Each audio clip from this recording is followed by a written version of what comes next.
Hello नमस्कार दोस्तों, आप सभी का स्वागत है आपके अपने यूट्यूब चैनल सुशील ऑनलाइन कोचिंग में। तो आज से हम लोग स्टार्ट करने वाले हैं कक्षा 9th की साइंस, यानी क्लास 9th की साइंस हम लोग स्टार्ट करने वाले हैं। अध्याय 1, चैप्टर का नाम है हमारे आसपास के पदार्थ। क्या नाम है? हमारे आसपास के पदार्थ, जिसको इंग्लिश में कहते हैं मैटर इन आवर सराउंडिंग्स। क्या? Matter in our surroundings. इसका मतलब होता है कि हमारे आसपास के पदार्थ, यानी हमारे आसपास के पदार्थ का मतलब हम अपने चारों ओर, यानी अगर हम लोग देखें तो विभिन्न प्रकार की वस्तुएं हम लोगों को दिखाई देती हैं। यानी अगर हम लोग अपने आसपास देखें तो क्या होता है कि हम लोगों को विभिन्न प्रकार की वस्तुएं दिखाई देती हैं, और उन सभी वस्तुओं की जो आकृति होता है, आकार होता है, बनावट होता है, वो भिन्न भिन्न होता है। क्या होता है? भिन्न भिन्न होता है। तो ये सभी वस्तुएं जिनकी आकृति, आकार, बनावट भिन्न भिन्न होता है, आखिर ये किससे मिलकर बनी हुई हैं? यानी जिन वस्तुओं को हम अपने चारों ओर देख सकते हैं, जैसे कि ब्लैक बोर्ड है, जैसे कि व्हाइट बोर्ड है, मोबाइल है, चेयर है, टेबल है, जितनी भी वस्तुएं देखते हैं, ये सब, इनकी बनावट, आकृति सब भिन्न भिन्न है। आखिरकार ये किससे मिलकर बनी हुई हैं? तो वैज्ञानिकों ने बताया कि ये सभी वस्तुएं जिस सामग्री से मिलकर बनी होती हैं, ये सभी वस्तुएं जिस सामग्री से मिलकर बनी होती हैं उसे पदार्थ कहते हैं। यानी वैज्ञानिकों ने उसे क्या नाम दिया? पदार्थ नाम दिया। जो चीज हम लोग यूज करते हैं, जो चीज हम लोग प्रयोग करते हैं, हम लोग सांस लेते हैं, वायु में सांस लेते हैं, भोजन करते हैं, पानी पीते हैं, यानी जितनी भी क्रियाएं करते हैं उन सभी में क्या होता है? कुछ ना कुछ चीज़ों, यानी कुछ वस्तुओं की आवश्यकता होती है। और ये वस्तुएं जिस सामग्री से बनी होती हैं उसे पदार्थ कहते हैं। और हाँ, ये वस्तुएं, जितनी भी वस्तुएं हैं, ये कुछ ना कुछ इनका द्रव्यमान होता है। क्या होता है? इनका कुछ ना कुछ द्रव्यमान होता है। द्रव्यमान का मतलब क्या होता है? कि कोई भी वस्तु है, उस वस्तु में क्या होता है कि कोई भी वस्तु है तो किससे मिलकर बनी है? वैज्ञानिकों ने बताया कि वो पदार्थ से मिलकर बनी है। किससे मिलकर बनी है? पदार्थ से मिलकर बनी है। तो किसी भी वस्तु में जो पदार्थ की मात्रा होती है, क्या? किसी भी वस्तु में जो पदार्थ की मात्रा होती है उसको हम लोग बोलते हैं क्या? द्रव्यमान बोलते हैं। क्या बोलते हैं? द्रव्यमान बोलते हैं। तो जितनी भी वस्तुएं होती हैं उनका कुछ ना कुछ द्रव्यमान होता है, उनका कुछ आयतन होता है। यानी जितनी भी वस्तुएं होती हैं उनका क्या होता है? आयतन होता है। आयतन का मतलब कोई भी वस्तु है वो कुछ ना कुछ स्थान घेरती है, यानी अगर उसको रखना है तो कुछ ना कुछ स्थान चाहिए। तो जो वस्तु जितना स्थान घेरती है उसे बोलते हैं उस वस्तु का आयतन। क्या बोलते हैं? उस वस्तु का आयतन बोलते हैं। तो यानी कहने का मतलब यह है कि वह सभी वस्तुएं जिनमें द्रव्यमान होता है, जो स्थान घेरती हैं, क्या कहलाती हैं? पदार्थ कहलाती हैं। क्या कहलाती हैं? पदार्थ कहलाती हैं। तो हम लोग सबसे पहले जानेंगे पदार्थ क्या होता है। तो पदार्थ वह वस्तुएं हैं जिनमें द्रव्यमान होता है, स्थान घेरती हैं, पदार्थ कहलाती हैं। क्या कहलाती हैं? पदार्थ कहलाती है। तो हम लोग पदार्थ की परिभाषा लिख लेते हैं।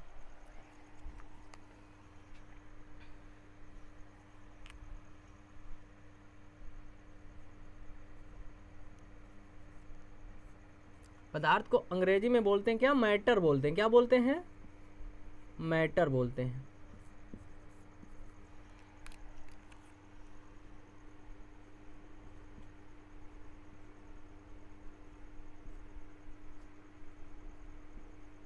वह सभी वस्तुएं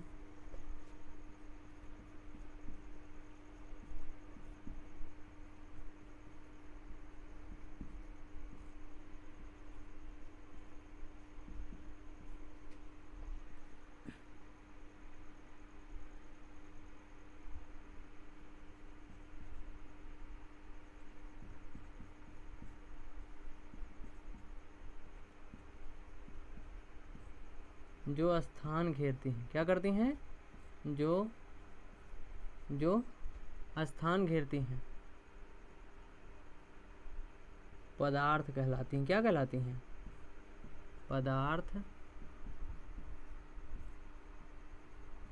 कहलाती हैं। ठीक है, तो ये हो गया पदार्थ की परिभाषा की पदार्थ क्या होता है, यानी वह सभी वस्तुएं जो स्थान घेरती हैं, जिनमें कुछ स्थान, वह वस्तुएं जो मतलब जो स्थान घेरती हैं, जिनमें कुछ ना कुछ द्रव्यमान होता है, क्या कहलाती हैं? पदार्थ कहलाती हैं। क्या कहलाती हैं? पदार्थ कहलाती हैं।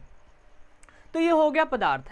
अगर हम लोग बात करें कि जो यानी प्राचीन समय के जो दार्शनिक थे भारत के, उन्होंने बताया कि कोई भी जो पदार्थ होता है वो 5 तत्वों से मिलकर बना है। कितने तत्वों से मिलकर बना है? 5 तत्वों से मिलकर बना है, जिन्हें पंचतत्व कहा गया। क्या कहा गया? पंचतत्व बोला गया। क्या बोला गया? पंचतत्व।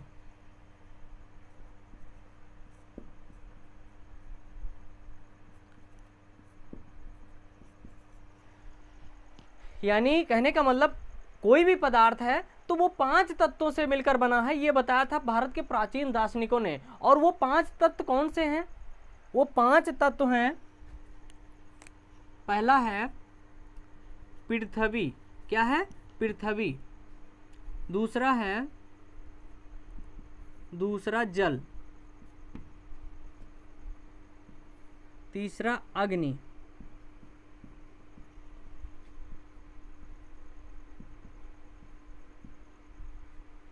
चौथा है आकाश। क्या है? और पांचवा है वायु। ठीक है। तो यानी भारत के दार्शनिकों ने क्या बताया था कि जितने भी वस्तुएं हैं पदार्थों से मिलकर बनी है। पदार्थ जो होता है 5 तत्वों से मिलकर बना होता है। कितने तत्वों से? 5 तत्वों से मिलकर बना होता है। पृथ्वी, जल, अग्नि, आकाश और वायु, यानी ये 5 चीजों से मिलकर पदार्थ बना होता है। तो यानी कहने का मतलब इसी के संबंध में एक 2 लाइन की कविता मतलब प्रचलित है कि छित जल पावक गगन समीरा। क्या? छित जल पावक गगन समीरा, पंच तत्व से बना शरीरा। यानी कहने का मतलब यह है कि छित का मतलब होता है पृथ्वी, जल तो आप जानते ही, छित जल पावक, पावक का मतलब होता है अग्नि या आग, और गगन का मतलब होता है आकाश, और समीरा यानी समीर मतलब होता है वायु। यानी इन्हीं 5 तत्वों से मतलब शरीर बना हुआ है। तो यानी हमारे जो भारत के प्राचीन दार्शनिक थे उन्होंने यही सबसे पहले बताया था कि इस पूरे ब्रह्मांड में कोई भी वस्तु है, कोई भी पदार्थ है तो केवल 5 तत्वों से मिलकर बना होता है, यानी केवल 5 ही तत्व पाए जाते हैं। चाहे वो कोई भी मतलब चाहे वो वस्तु हो, वो सजीव हो या निर्जीव हो, क्या हो, कोई भी वस्तु हो। यानी अगर कोई जीव जंतु की बात कर लिया जाए या कोई निर्जीव वस्तु की बात कर लिया जाए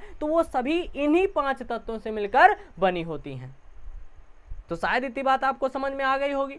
ठीक है, तो ये हो गए 5 तत्व। ठीक है, अब हम लोग बात करते हैं कि मतलब जो यूनान देश के जो दार्शनिक थे, यूनान देश यानी जिसको हम लोग ग्रीक देश बोलते हैं, तो यानी जो यूनान देश के जो दार्शनिक थे उन्होंने भी यही विचार प्रकट किया था। क्या बताया था कि मतलब ये पूरे ब्रह्मांड में यानी जो पदार्थ होता है ये 5 तत्वों से ही मिलकर बना होता है। ये किसने बताया था? ये बताया था यूनान के दार्शनिकों ने, ये भी ये बात बोली थी। ठीक है, तो ये हो गया पंचतत्व। ठीक है, अब हम लोग बात करते हैं कि जो आधुनिक वैज्ञानिक है उन्होंने क्या कर दिया कि क्या किया कि जो पदार्थ होते हैं उनके भौतिक गुणधर्म और रासायनिक प्रकृति के आधार पर 2 भागों में डिवाइड किया। कितने भागों में डिवाइड किया? 2 भागों में डिवाइड किया, जिसका हम लोग अध्ययन करेंगे आगे। ठीक है, आगे अध्ययन करेंगे। अब हम लोग समझेंगे कि जो पदार्थ होता है इसका भौतिक स्वरूप क्या होता है, यानी जो पदार्थ होता है इसका भौतिक स्वरूप क्या होता है, इसके बारे में हम लोग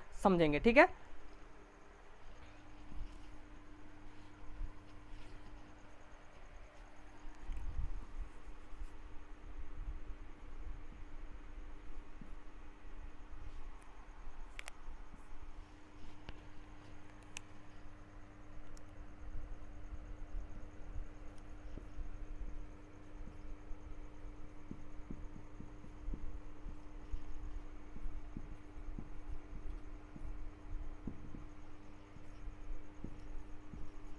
ठीक है, पदार्थ का भौतिक स्वरूप। तो सबसे पहले क्या है कि पदार्थ जो होता है वो कणों से मिलकर बना होता है। किससे मिलकर बना होता है? पहला पॉइंट है भौतिक स्वरूप में कि पदार्थ जो है कणों से मिलकर बना होता है।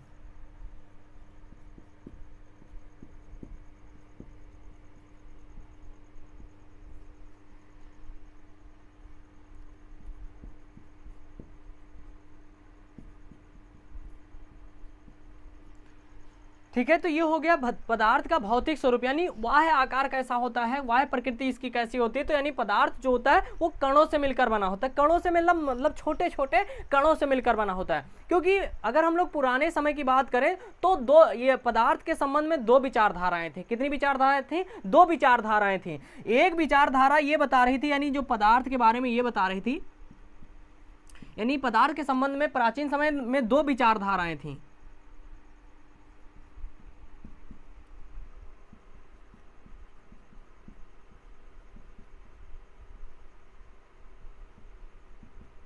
दो विचारधाराएं थे। ये दोनों विचारधाराएं क्या बताती थी? ये एक विचारधारा ये बताती थी कि जो पदार्थ है वो लकड़ी के टुकड़े जैसा सतत है। कैसा है?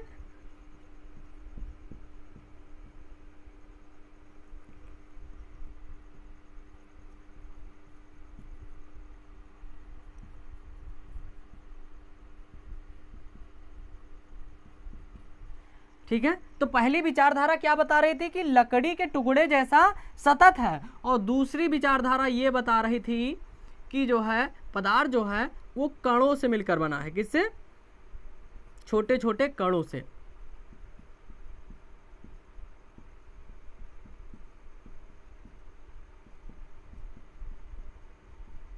ठीक है, छोटे छोटे कणों से मिलकर बना है। क्योंकि पदार्थ के बारे में दो विचारधाराएं थी। एक तो ये बता रहा था, एक तरफ के वैज्ञानिक ये बता रहे थे कि मतलब जो पदार्थ होता है वो लकड़ी के टुकड़े जैसा सतत, लकड़ी का टुकड़ा का मतलब ऐसे, यानी इस प्रकार से, यानी इस प्रकार से लकड़ी के टुकड़े जैसा सतत होता है, ये बताया था। मतलब एक विचारधारा एक तरफ के वैज्ञानिक ये बता रहे थे, और दूसरे पक्ष के वैज्ञानिक ये बता रहे थे कि भैया ऐसा नहीं है, यानी जो पदार्थ है वो छोटे छोटे कणों से मिलकर बना होता है। ठीक है। तो अब ये कैसे सिद्ध हो कि लकड़ी के टुकड़े जैसा सतत है या छोटे छोटे कणों से मिलकर बना है? तो क्या किया गया? इसके लिए प्रयोग किया गया। क्या किया गया? प्रयोग में ये बताया गया, क्या किया गया कि मतलब एक बर्तन लिया गया। क्या किया गया? एक बर्तन। ठीक है, अब आप समझिए। ठीक है, बर्तन, और इसमें जल भर दिया गया। क्या? जल भर दिया गया।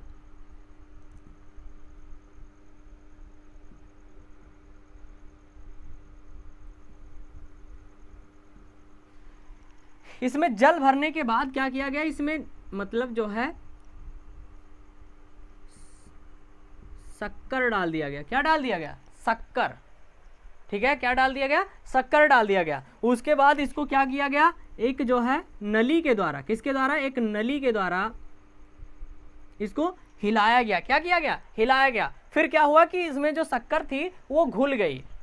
क्या हुई? शक्कर जो है वो घुल गई। तो इससे क्या सिद्ध होता है? इससे यह सिद्ध होता है कि जो पदार्थ होता है वो छोटे छोटे कणों से मिलकर बना होता है।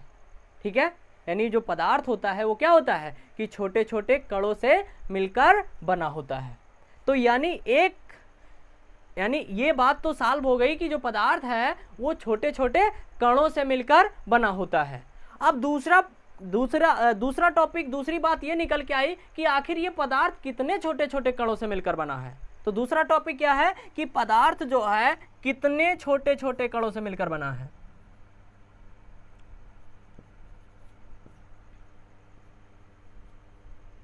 या ऐसा लिख सकते हैं कि पदार्थ के ये कण कितने छोटे होते हैं।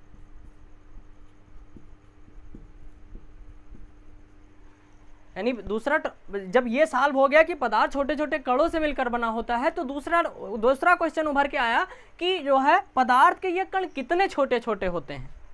तो आइए इसको भी हम लोग समझते हैं। ठीक है,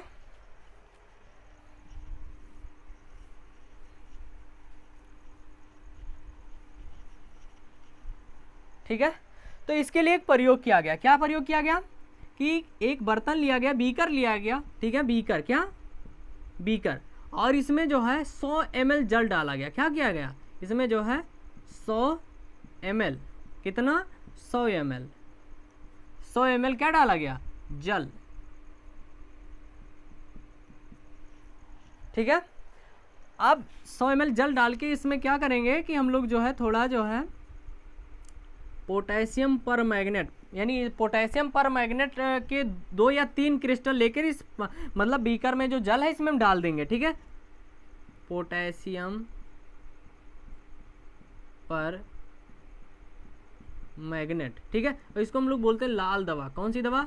लाल दवा, ठीक है। यानी पोटेशियम पर मैग्नेट के 2 या 3 क्रिस्टल लेकर हम लोग क्या करते हैं कि इस बीकर में डाल देते हैं। फिर क्या होता है कि इसको हम लोग हिलाते हैं, और हिलाने के बाद क्या हो जाता है कि इसका यानी जो बीकर के अंदर जो जल है ये पूरा रंगीन हो जाता है। कैसा हो जाता है? पूरा रंगीन हो जाता है। रंगीन का मतलब ये लाल टाइप का हो जाता है, क्योंकि इसीलिए इसको लाल दवा बोलते हैं, क्योंकि इसका रंग लाल होता है, ठीक है। तो यानी पूरा जो जल है वो रंगीन हो जाता है। अब क्या करेंगे कि इस पूरे 100 ml जो जल था इसमें से हम लोग क्या करेंगे 10 ml जल निकाल लेंगे। क्या करेंगे? 10 ml जल निकाल लेंगे। और जब 10 ml जल निकालेंगे ना तो क्या करेंगे, फिर अगले एक दूसरे बीकर में जिसमें फिर जो है 90 ml जल भरा है। कितना ml जल भरा है? 90 ml। यानी इसमें भरा है कितना? 90 ml। और फिर हमने इसमें से जब 10 ml निकाला, कितना? 10 ml जल निकाला, इसमें से 10 ml जल निकाल के और इसमें हमने डाल दिया, ठीक है। फिर जैसे डाला क्या हो गया कि इसमें यानी जो दूसरा बीकर था, कौन सा? ये दूसरा, ये पहला हो गया, ये दूसरा, यानी दूसरे बीकर का जो जल था वो भी रंगीन हो गया। क्या हो गया? ये भी क्या हो गया? यानी ये जो दूसरे बीकर का जो जल था ये भी रंगीन हो गया। फिर यही क्रिया हमने एक तीसरे बीकर के साथ की। किसके साथ? तीसरा बीकर एक हमने लिया और उसमें फिर 90 ml जल भरा, फिर 10 ml इसमें से निकाल के तीसरे बीकर में डाल दिया, ठीक है। इसका जल भी क्या हो गया? रंगीन हो गया। इसी तरीके से हम लोगों ने इसको क्या किया? 6-7 बार ये क्रिया अपनाई, और अंततः देखा कि हम लोग की मतलब उसका कुछ ना कुछ भाग, यानी जो जल है उसमें कुछ ना कुछ भाग रंगीन रह ही जाता है। क्या होता है? रंगीन रह ही जाता है। तो यानी कहने का मतलब यह है कि जो पदार्थ के कण हैं वो बहुत छोटे होते हैं। क्या होते हैं? पदार्थ के जो कण होते हैं वो बहुत छोटे होते हैं, क्योंकि हमने 2 या 3 क्रिस्टल डाले थे इस पोटेशियम पर मैग्नेट के जो है जल में, लेकिन क्या हो गया कि पूरा जल जो है रंगीन होता चला गया। तो इससे क्या सिद्ध होता है? इससे यह सिद्ध होता है कि जो पदार्थ के जो कण होते हैं वो बहुत ही छोटे छोटे होते हैं, जिनकी हम लोग कल्पना नहीं कर सकते। और ये अंततः एक ऐसा कण प्राप्त होता है जिसको हम लोग विभाजित नहीं कर सकते। क्या? यानी एक ऐसी स्थिति आती है कि ये छोटे छोटे जो कण होते हैं विभाजित होते चले जाते हैं, और एक ऐसी स्थिति आती है कि ये जो कण है और ज्यादा विभाजित नहीं हो सकते, ठीक है। तो इससे ये पता चल गया कि जो पदार्थ होते हैं, पदार्थ के ये कण कितने छोटे होते हैं। तो पदार्थ के कण इतने छोटे होते हैं कि हम लोग कल्पना नहीं कर सकते, यानी उनको हम लोग नग्न आंखों से नहीं देख सकते। यानी कहने का मतलब पदार्थ के कण इतने छोटे होते हैं कि हम उनको नग्न आंखों से नहीं देख सकते। इतनी बात समझ में आ गई होगी। यानी कहने का मतलब यह है कि पदार्थ के कण इतने छोटे होते हैं कि हम लोग इनको नग्न आंखों से नहीं देख सकते, ठीक है। तो शायद इतनी बात आपको समझ में आ गई होगी, ठीक है। अगर आपको इतना समझ में आ गया है तो आज का ये टॉपिक यहीं पे समाप्त होता है। अगर ये वीडियो आपको पसंद आया है तो लाइक कीजिए, शेयर कीजिए और चैनल को सब्सक्राइब कीजिए। धन्यवाद।